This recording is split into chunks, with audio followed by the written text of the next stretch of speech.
other illustration of this relative loss of influence of the West are the difficulties of multilateral institutions, for instance, that were another creation of the West after World War II. All our international organizations today that are badly needed do not function properly because they are not adapted to the new age of globalization.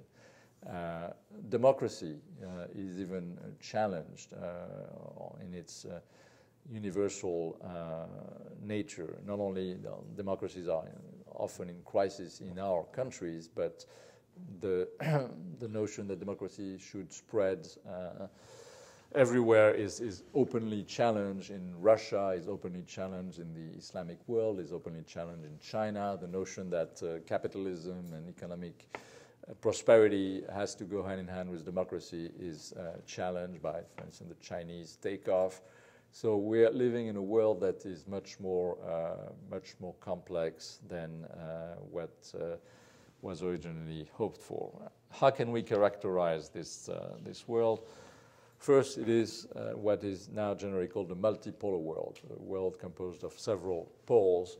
But whereas this expression was often used, particularly in Europe, in a positive way, as a way to sort of counter the American hegemony, and as a way to create a more harmonious and balanced world, it turns out that, at least today, this multipolar world is much more unstable and potentially dangerous than the previous paradigm. It is also a world made of continental nations. Each of these big powers is in fact a continent, whether it's China, India, Russia, Brazil, the US, of course.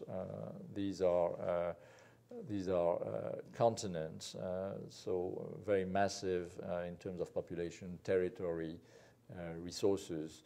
But they're also nations with often a very strong national identity, history, and this is prompting a return of nationalism, in fact, in the international system.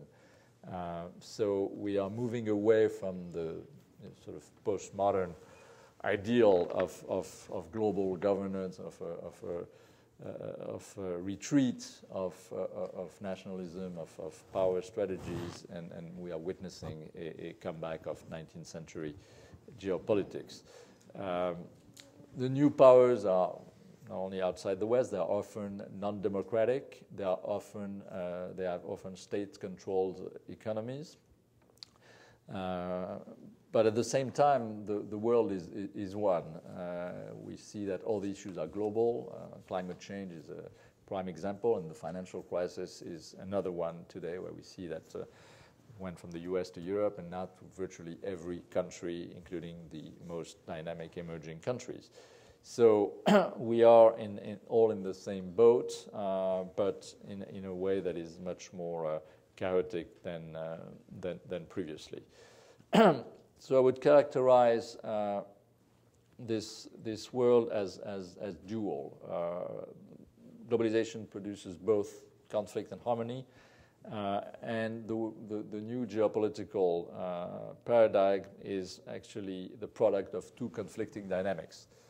The dynamics of globalization in the Friedman sense, in other words, technology, open trade, etc., is homogenizing the world, is a force of peace and progress, etc., etc. But at the same time, we have the contrary dynamics of fragmentation, of conflict, and of potentially war. And those two dynamics coexist, will continue to coexist, and what's at stake is which of the two will prevail over the other.